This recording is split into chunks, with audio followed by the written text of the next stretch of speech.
അതെ, നമുക്കിന്നൊരു പനീർ കറി വെച്ചാലോ? ഒരു നോർത്ത് ഇന്ത്യൻ ഡിഷ്. പനീറൊന്നും നമ്മൾ കേരളത്തിലായിരുന്നപ്പോൾ ഞാൻ അങ്ങനെ പനീറൊന്നും കഴിച്ചിട്ടില്ല കേട്ടോ. നമ്മൾ നോർത്ത് ഇന്ത്യയിലോട്ട് വന്നേ പിന്നാണ് പനീർ കറിയൊക്കെ കഴിക്കാൻ തുടങ്ങിയത്. ഒരു വികാരമില്ലാത്തൊരു സാധനം. അതിന് ഇച്ചിരി മസാലയൊക്കെ ഇട്ടാൽ പക്ഷെ നല്ല ടേസ്റ്റാണ്. അപ്പം നമുക്ക് ഉണ്ടാക്കിയാലോ? നമ്മളെ ബട്ടർ പനീർ മസാലയാണ് ഉണ്ടാക്കാൻ പോകുന്നത്.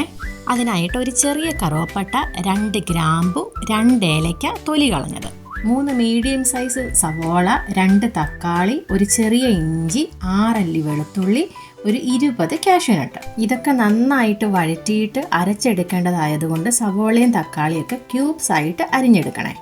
ബട്ടർ പനീർ മസാലയാണല്ലോ നമ്മൾ ഉണ്ടാക്കുന്നത്. അപ്പം വലിയൊരു കഷ്ണം ബട്ടർ ചൂടാക്കിയ പാനിലേക്ക് ഇടുക. ബട്ടർ മെൽറ്റ് ആകുമ്പോഴത്തേന് അതിലേക്ക് ഏലക്ക, ഗ്രാമ്പു, കറുവപ്പട്ട ഇടുക. ഒരു 30 സെക്കൻഡ്സ് കഴിയുമ്പോഴത്തേന് ഇഞ്ചി വെളുത്തുള്ളി ഇട്ട് അതിൻ്റെ പച്ചമണം മാറി വരുന്നിടം വരെ നന്നായിട്ടൊന്ന് വഴറ്റിയെടുക്കണം. അപ്പം നമ്മുടെ ഇഞ്ചിയും വെളുത്തുള്ളി ഇപ്പം നന്നായിട്ട് വഴന്ന് കിട്ടിയിട്ടുണ്ട്. അതിലേക്ക് നമുക്ക് സവോള ഇടാം.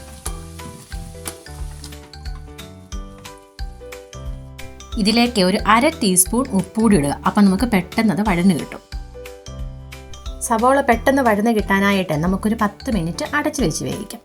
നന്നായിട്ട് വഴന്ന് കിട്ടിയിട്ടുണ്ട്.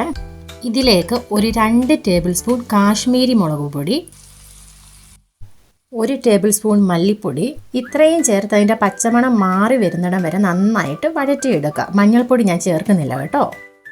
കാശ്മീരി മുളക് പൊടി ആയതുകൊണ്ടാണ് ഈ കളറ്. ഈ സമയം ഫ്ലെയിം ഒരു മീഡിയം ഫ്ലെയിമിൽ വെക്കുക. മസാലയുടെ പച്ചമണമൊക്കെ മാറി വന്നിട്ടുണ്ട്. ഇതിലേക്ക് നമുക്ക് അരിഞ്ഞു വെച്ചേക്കുന്ന തക്കാളി ഇടാം.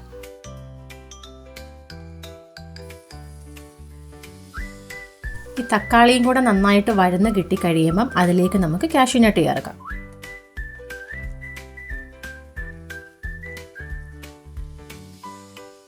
പത്ത് മിനിറ്റ് വീണ്ടും അടച്ച് വെച്ച് വഴറ്റിയെടുക്കണേ. 10 മിനിറ്റ് കഴിഞ്ഞപ്പോൾ നന്നായിട്ട് വഴറ്റി കിട്ടിയിട്ടുണ്ട്. ഇനി ഈ മസാല നമുക്ക് ഫ്ലെയിമിൽ നിന്ന് മാറ്റി വെച്ച് തണുത്ത് കഴിയുമ്പം ഒരു മിക്സിയിലിട്ട് ഇതുപോലെ നന്നായിട്ട് അരച്ചെടുക്കണം. അപ്പം നമ്മുടെ ബട്ടർ മസാലയ്ക്കുള്ള ഗ്രേവി തയ്യാറായിട്ടുണ്ട്. ഇതിന് ശേഷമേ നമുക്ക് ഒരു പാൻ എടുത്ത് അതിലേക്ക് ചെറിയൊരു കഷ്ണം ബട്ടർ ഇടുക. ബട്ടർ മെൽറ്റായി കഴിയുമ്പോൾ ഒരു ചെറിയ കറുവപ്പട്ട, 3 ഗ്രാമ്പു, 2 കഷ്ണം ഏലയ്ക്ക തൊലി കളഞ്ഞത്, ഒരു ചെറിയ കഷ്ണം വഴനയിലയും കൂടെ ചേർക്കണേ. ഇതൊന്ന് ഫ്രൈ ആയി കഴിയുമ്പോഴേ നമുക്ക് ആ അരച്ച് വെച്ചേക്കുന്ന ഗ്രേവി ഇല്ലേ അത് ഇതിലേക്ക് ചേർക്കാം.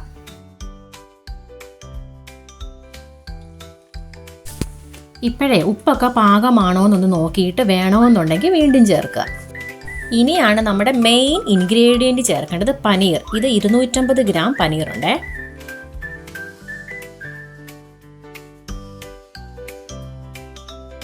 ഞാനിതിലേക്ക് കസ്തൂരി മേത്തി ചേർക്കുന്നുണ്ട്. ഒരു 3/4 ടീസ്പൂൺ കസ്തൂരി മേത്തി. ഇനി ഇതിലേക്ക് നമുക്ക് ക്രീം ചേർക്കണം. ഞാൻ ഡബിൾ ക്രീമാണ് ചേർക്കുന്നത്. ഏകദേശം ഒരു 2 ടേബിൾ സ്പൂണോളം ചേർത്തിട്ടുണ്ട്.